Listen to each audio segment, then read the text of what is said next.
sometimes. But Matthew chapter 11. So we looked at stewarding time and using our time for the Lord. This one's a little bit different. Looking at our energy. And now this is actually kind of appropriate because I'm looking around and we got some tired people. Everybody went to camp and, it's just, you go to bed late, you get up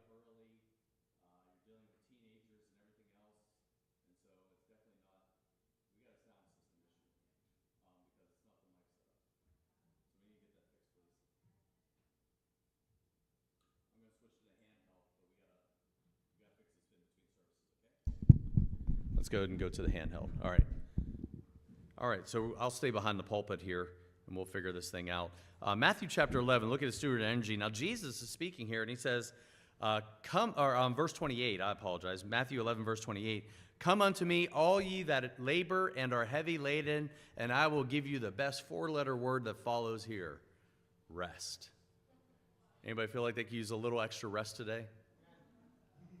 Rest as far as physical rest, emotional rest, spiritual rest.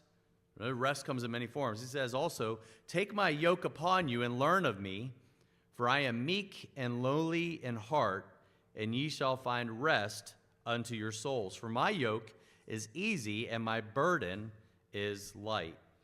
Now, I'll say this, we can't attribute every single physical illness or ailment to stress or busyness, but the truth of the matter is that overload is a part of many people's lives. Sometimes we don't recognize overload. Sometimes we see it and then ignore it. Sometimes we deny it. But regardless of our coping mechanisms for overload, the overload isn't going away. You ever say, well, if I could just free up a few minutes or a few hours, it's like the biggest lie we tell ourselves so often, right? If I could just get a little bit of relief here, and then usually we tell ourselves that, but it actually doesn't end up happening. If we don't learn to balance our personal loads, we're going to be crushed beneath the weight. That's the truth of it. I would say this, as stewards of the health that God has given us, we need to recognize that overload induces stress, which adversely affects our health. You say, why are we talking about health in church? You'd be surprised how much God speaks about our health and our need for rest in so many different ways. You come to church a lot of times looking for rest. Rest from what? The world, the workplace, the home. We come here, and that's why church shouldn't be a place of stress and anger and frustration. If it is, you're not escaping anything. When we are overloaded, we're not able to live, we're not able to serve, we're not able to function, we're not able to do any of that at any kind of peak performance. In fact, sooner or later, we're going to encounter some kind of physical depletion, mental exhaustion, and from there, it's pretty much downhill. Now, the question then becomes, is there something that we can do with this heavy load that we all have? Well, we all have it in different areas too, relationships. A heavy load of, even down to keeping the house clean. Anybody feel like that's a hard thing in and of itself to do and keep up with? Can be. Whether you have one room or you have a whole bunch of rooms in a house, it can be a challenge. The possibility that there might be a way to redistribute the weight or relieve the tension is a thought that maybe comes to mind. Margin and rest are two biblical answers to help us live life the way God intended it, and that's joyfully. I would say this, margin and rest are closely related, and I'll give you some definitions of what I mean by that. But margin is created as we schedule according to our biblical priorities. Margin is created when we schedule according to our biblical priorities. Rest is the affirmation that the priorities God has placed into our lives are sustainable. We're able to keep them going. And so number one, I'll draw your attention to just some thoughts here. Planning for margin. How do we plan for margin? I'll say this, and you ever think about Jesus Christ is the most productive person that ever lived on the earth. I think he used his time perfectly. He's the Son of God. He had no sin. I believe he had much to do in his earthly ministry. He didn't go about his days in a hurry. You never read about him being overloaded and grumpy and angry and having a bad attitude because he didn't get enough sleep. All the excuses we use. You never see him say any of those things, right? Oh, sorry, John, I was grumpy today. I didn't have my Snickers bar. You don't see him saying anywhere that. He preached, he mentored his disciples, he healed the sick, he ministered to others. He gave of himself over and over again. He said, well, I'm not Jesus, but we are called to be Christ-like. And I think there's something to be taken from his life. Jesus did all of this giving, loving, serving with calm and deliberate purpose. He was aware of the passing time, yet he focused on eternal priorities. So here we are 2,000 years later. All the technology available to us, all the appointment books and schedulers and time management helps that we could ever find 2,000 years later from Jesus. We have all the saving and all the time saving and labor saving devices, and yet we're more driven, we're more hurried, and we have less to show for our efforts. Feels like that, doesn't it? It seems as if we're suffocating ourselves and our purposes by our lack of margin. So then that begs the question, what then exactly is margin? So letter B, margin is the space between our load and our limits. Margin is the space between our load and our limits. It's the amount allowed beyond that which is needed. It's something that's held in reserve for unanticipated things that come our way. It's the space we give between our priorities, our load, and the limits that we have if we can't give any more. That's margin. And that's something that we have to fight for and maintain and keep in our lives. You say, that's hard to do. It's because we're always going, and we're not thinking about what I need to keep in reserve, what I need to allow space for. I've known people that schedule their time down to the 15-minute increment. Every 15 minutes they have their life scheduled, but there's no schedule in there for rest. There's a president just a few years ago that was, he was criticized because he had a block of time between 8:30 to 9:15 that nobody knew what it was counted for, but it was covered on his schedule. His staffers managed his schedule, and it was covered there. It was President Trump, actually.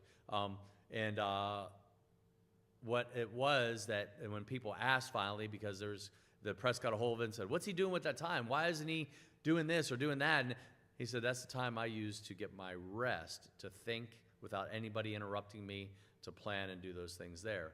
Now, you can think one way about President Trump, all that kind of thing, and we all have opinions of that, but the principle of finding time where you can just spend to think without interruptions, to just not have anything brought to you or not be forced to do anything, is a pretty good thing to have in your life. In my work schedule, I have planned out times where I'm just have time just to for myself to be able to think, to plan, to organize, to just kind of allow myself not to be overly scheduled with meetings and different things like that. Margin is the space between our load and our limits. It's something that's held in reserve for contingencies, unanticipated situations. Margin is the gap between rest and exhaustion. It's the space between breathing freely and suffocating. You can suffocate in the amount of things that are piling up in your own house. It's not hard to do. There's margin needed. Margin is the, if you'll call it, the white space in our lives and schedules. It's the room that we plan to have emergencies. Say, how do you plan for an emergency? Well, if you don't have a plan for space, then you can't. Then you struggle with the emergencies when they do come. You struggle because it's inconvenient. You struggle, and somebody will hurt themselves, and you get mad at them because they had an accident, but really what you're mad at is they interrupted your schedule. It's the space we need to breathe. So many of us live on adrenaline. Here's how you know you live on adrenaline. If you ever forgot to eat, God forbid you ever forgot to drink coffee, and you just go, and then all of a sudden you realize, I didn't do these things. You're running on adrenaline. We work into the wee hours of the morning, or in many cases all night. We push harder and try to work faster. We take our work with us on vacation. Some people I know have had their work FedEx to them where they are, quote unquote, resting. And you shake your head and say, how can that be? But let's replace work with ministry. You can mix and match anything else, say, well, that's what's necessary. I'm just saying you need to think about margin in your life.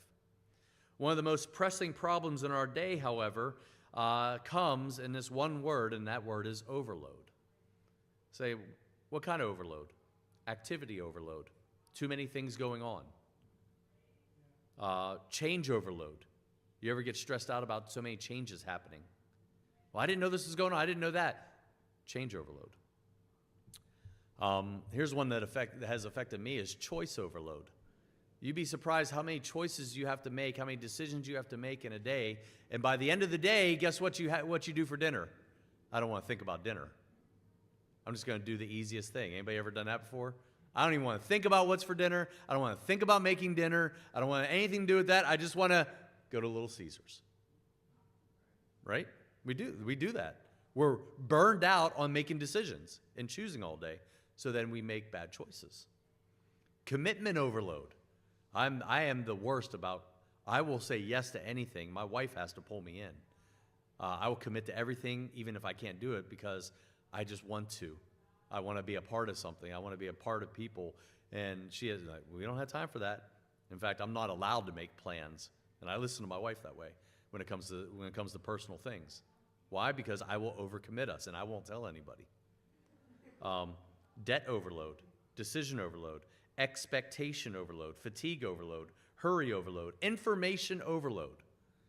Be careful how much you read and take in and watch. Media overload, noise overload. Some people can't go to sleep without a fan or a TV on. People overload. You ever been I'm done with people for the day. I'm going to go find quietness. Possession overload. We have too much stuff. I love the days when we throw things out or give them away or take them to Goodwill. I love it. I love decluttering. I hate the feel of things being around me. Technology overload, traffic overload, work overload. Now, let me ask you this. Does God give us grace through that kind of foolishness of being overloaded? Does he give us grace? Absolutely. Can God bless our labor? Absolutely. But we still bear the painful repercussions of marginless living. So go to 1 Corinthians 10. This kind of gets us where we're going today. 1 Corinthians 10.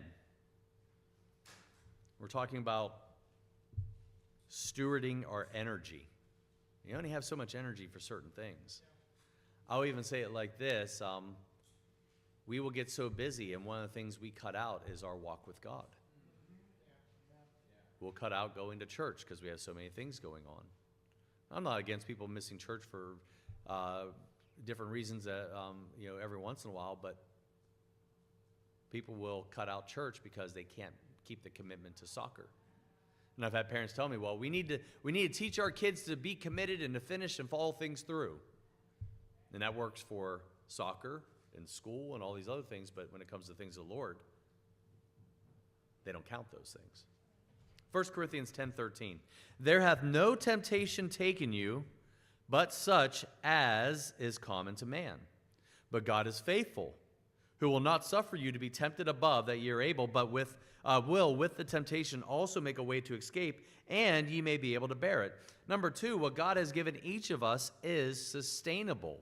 What God has given each and every one of us, everything in our lives is sustainable. There's a catch. We have to surrender to and yield to the will of God. But everything he's put in your life is sustainable. If you study the life of Christ, you'll realize that when he says in 1 Corinthians 10:13, a way of escape, God provides that way of escape to our overloaded lives. And what that is essentially margin, that way to escape. That's what margin is. If we neglect this path of release, allowing the inevitable tendencies of overload to burden our lives, we may not be able to bear the strain. And here's how you know that. You know when you can't bear the strain when you said things like, I have had enough. Enough! We said that, right?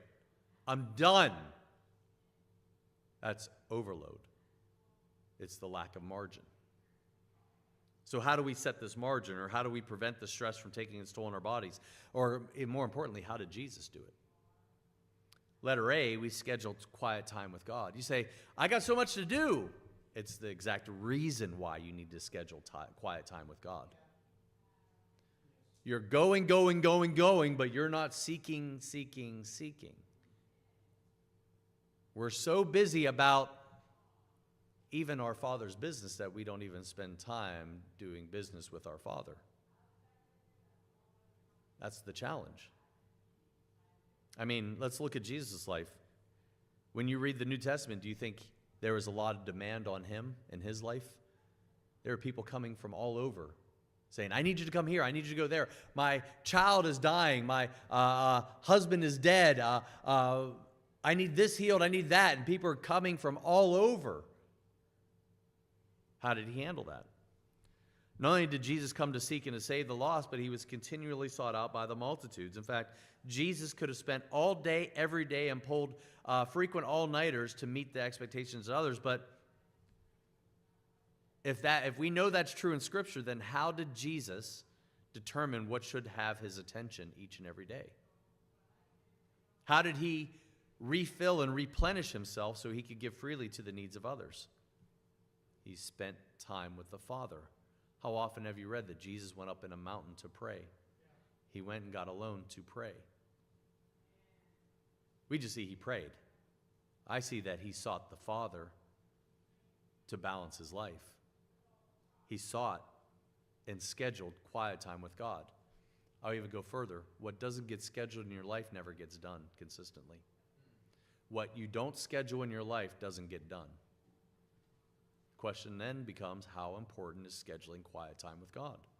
Go to Mark chapter 1, please. There's times where Jesus rose early to carve out this time before the demands of the day descended upon him. Sometimes we've had great intentions to go pray and spend time with God, but then we got out of bed. And then somebody called, or the kids needed something. Or work said, we need you to come in a half hour early. Jesus carved out time with the Father. Look at Mark chapter 1 and verse 35. And in the what? Rising up a great while before day, he went out and departed into a what? Solitary place. He pulled him away from potential distractions and there prayed. I would say this, beware of the trap of pride, the pride of being driven that places productivity above worship. We put ourselves in such positions of frenzied importance that we believe the world will cave in if we pause our activity long enough to spend time with the Lord. In reality, the only way to discern what really matters most and to be a wise steward of our time and energy is to spend time at the feet of Jesus. Remember Martha? Cumbered about, busy. All the good things because Jesus was coming to her house, and we would be the same thing too. I mean, we would do an extreme home makeover if we knew Jesus was coming to our house. We wouldn't just be cleaning. We'd be renovating the whole place, right? But Mary sat at the feet of Jesus. It's in these moments that we gain his perspective and listen for his direction when we spend quiet time with the Lord. And we're reminded of his sufficiency and ask him for his strength for the day. Go to John 4. John chapter 4. As you're turning there, I want you to consider that if we're going to schedule margin into our lives, we need a center around which to fill our time.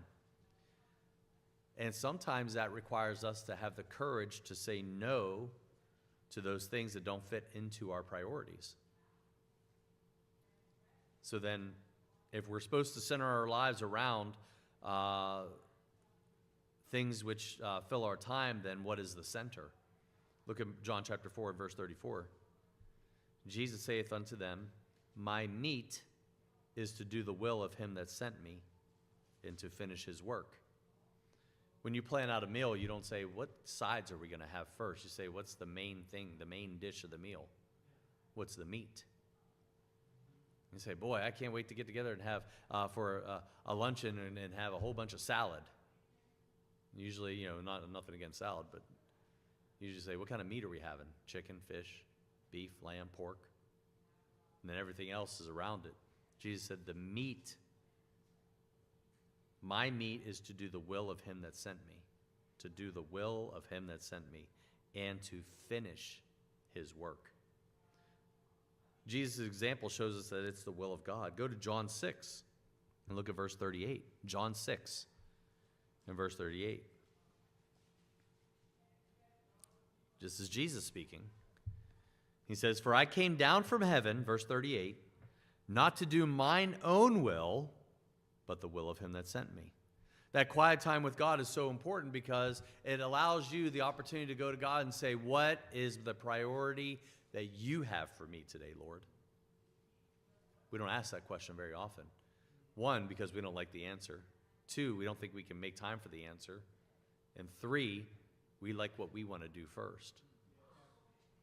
When Christ ascended to heaven, there remained thousands of sick people in Israel. The graveyards were still full. The leper colonies were still populated, yet there were still heavy demands on his time. Yet when Christ ascended, he had completed the will of God and finished the work he had come to do. And he had the confidence to know what the will of God was because he spent time with the Father. Letter B, along with scheduling quiet time with God, letter B, schedule time for God-given priorities. And this is where we're going to end at here, and I'll give you some helps along the way of how to or what to do. The answer to our overcrowded lives is to discern God's priorities for our time and energy and to center our time on the main work God has called us to do. So here's 4 biblical priorities for every Christian. Number 1, walk with God. Walk with God. I want you to get this straight, and especially because you're this crowd that I'm talking to especially. There is no amount of Christian activity that can replace a walk with God. No amount of soul winning. No amount of special music practice. No amount of meetings that can replace your walk with God. Refuse to be so busy that you cannot spend time daily reading God's word, hearing his voice, and bringing your needs before the Lord in prayer.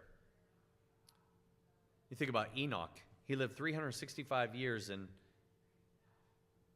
you have to think that he accomplished so much in his life in that 365 years, but Genesis 5:24 sums up his life by this, and this is all we know about Enoch. And Enoch walked with God. It didn't say, and Enoch was busy about his days, and Enoch was going and doing a whole bunch of stuff. Nope. The whole sum of his life that you only know about in Scripture says, and Enoch walked with God. It's not a bad thing to have said about your life if you can have something said about it. Number 2, care for your family.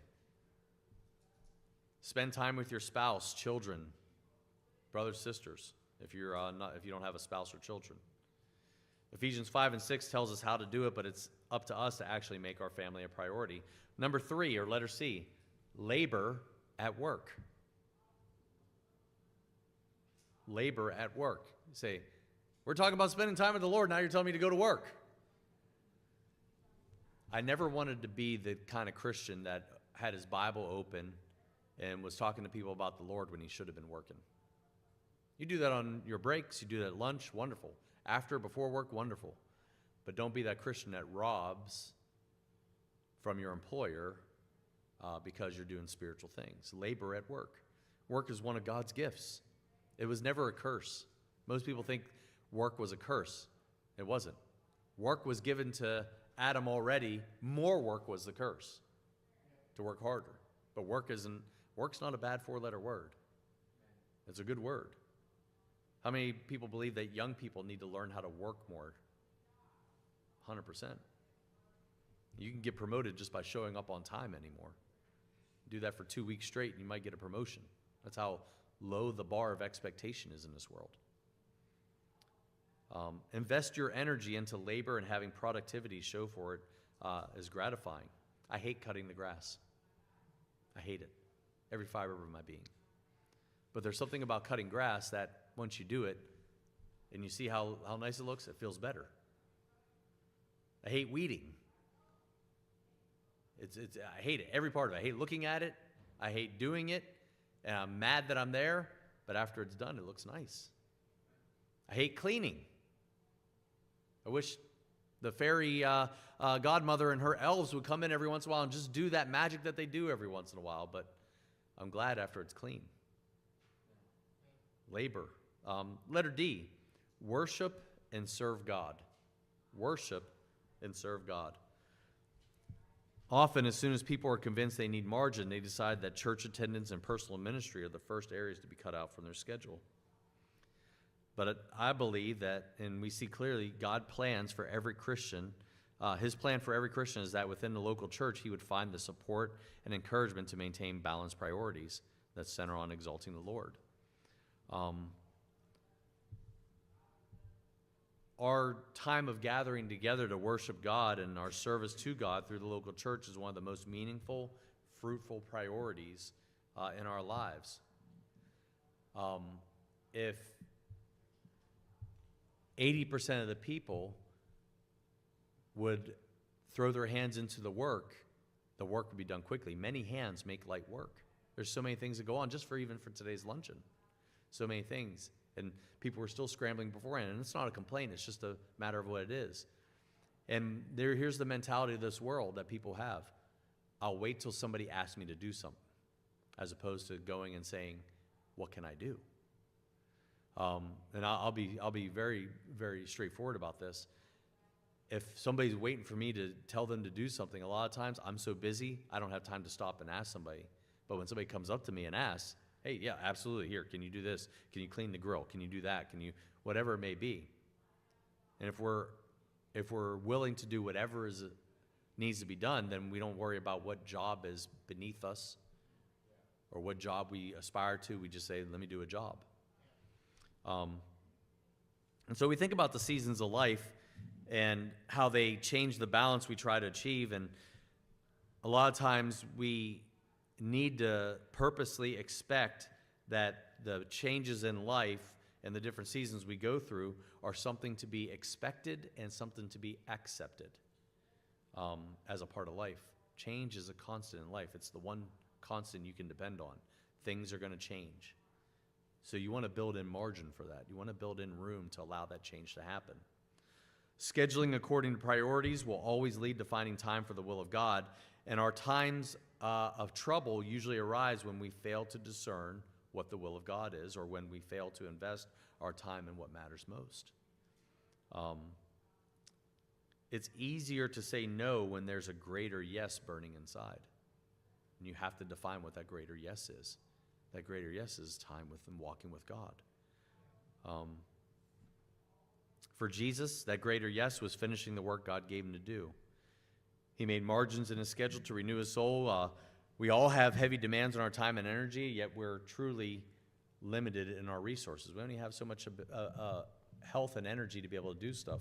And so that should cause us to seek God and to really figure out, God, what is the most important thing?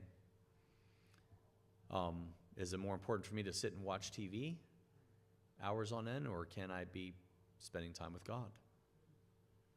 And so I guarantee if you spend more time with God, he'll provide that energy. He is the source of renewing. He is the source of providing that sustainable energy to get you through your days.